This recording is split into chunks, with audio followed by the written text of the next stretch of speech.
Welcome back to Agent Confidential. I'm your guide through the NIL madness, Faux Jimmy Sexton, broadcasting from my Tennessee mountain hideout, where contracts are guaranteed, guardrails are optional, and where only Cecile and Throttle can reach me.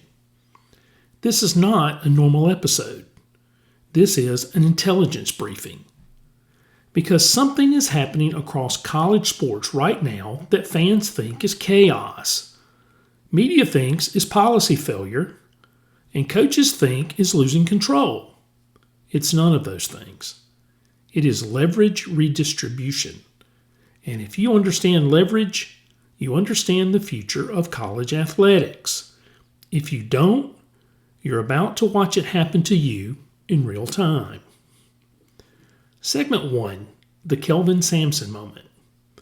You probably saw the quote from Houston head coach Kelvin Sampson. He said out loud what most coaches only say behind closed doors, that NIL has turned roster management into bidding, that retention is becoming harder than recruiting, that programs are losing stability. Fans hear frustration. Inside the rooms where contracts get built, that landed quite differently because it was confirmation, not complaint. What Sampson was really saying is that the guardrails are gone. College sports used to operate on controlled leverage. Schools controlled scholarships. Schools controlled eligibility. Schools controlled movement. NIL did not introduce money. Money has always been there.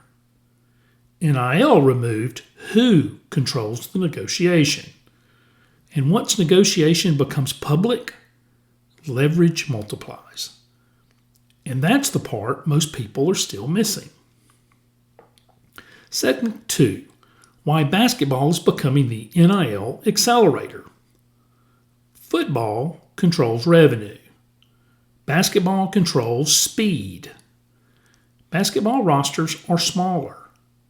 Movement is faster. Portal impact is immediate. One player changes a football roster slowly. One player changes a basketball season overnight. That makes basketball the laboratory for NIL evolution. You are seeing collectives operate like mini front offices. You are seeing agents become roster architects. You are seeing coaches negotiate retention contracts every offseason, whether they admit it or not.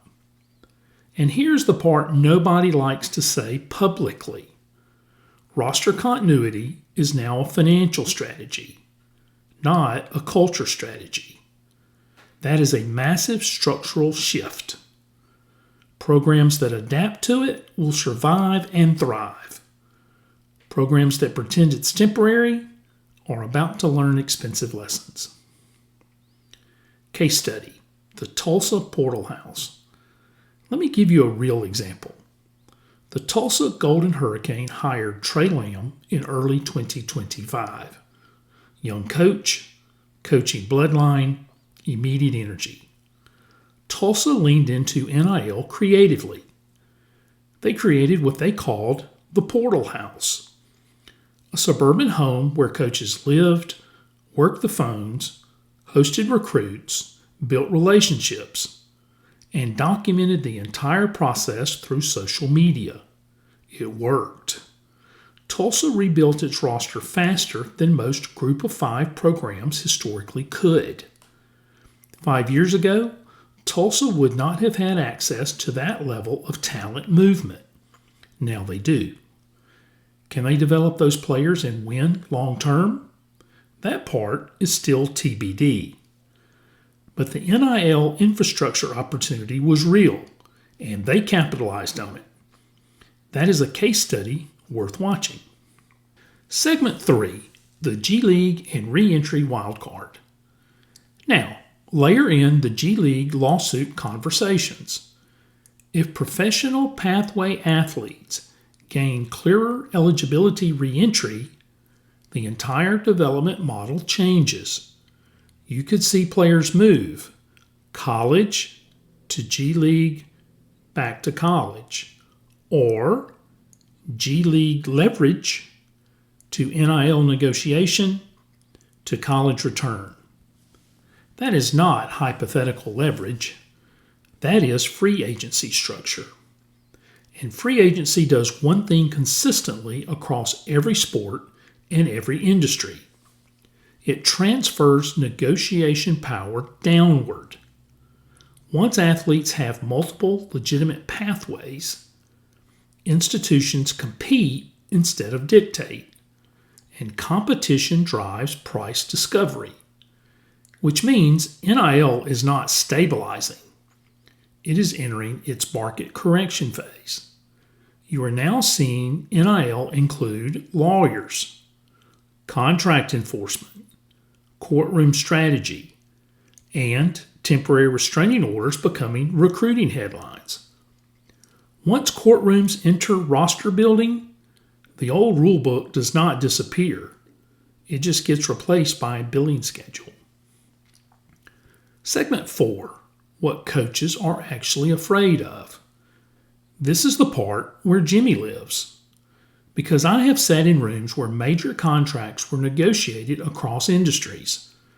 I have watched executives lose leverage slowly and then suddenly. What coaches fear right now is not money. Coaches fear losing information advantage. For decades, coaches knew who could transfer, who could get paid, who could leave, and when players had leverage. Now players know those things too. And when both sides understand leverage, negotiation becomes permanent, not occasional. Permanent negotiation creates permanent instability for leadership structures that are built on control. You're starting to hear it leak publicly in places you normally wouldn't. Take the Montana situation recently. That was not just a coach talking about roster frustration. That was a coach describing what happens when the negotiation calendar never ends, when retention becomes year-round recruiting, when roster management starts feeling less like coaching and more like contract maintenance. That is not a Montana problem. That is an early warning signal. Smaller programs feel leverage shifts first. Larger programs feel them later, but they feel them harder. That is why you are hearing public frustration. Not because coaches hate NIL, because coaches hate losing control of timing. Segment 5, the transfer economy model. Now look at high-value transfer athletes across football and basketball. Those are not recruiting stories. Those are market comps. Every major transfer resets pricing expectations across the sport, just like coaching contracts, just like buyouts, just like television deals. Fans see individual moves. Agents see market data points. And programs are now forced to decide whether they are market makers or market followers. That is the new dividing line in college sports. Segment 6, where this is actually going. Let me tell you what the rooms are talking about, not what press conferences are saying. Revenue sharing is here. Collectives are going to consolidate. Transfer portal movement will begin including structured compensation expectations. Roster construction will start resembling professional salary cap strategy, even if nobody calls it that publicly. And agents will become roster infrastructure, whether the NCAA acknowledges it or not. Because once leverage exists, systems reorganize around it. They always do.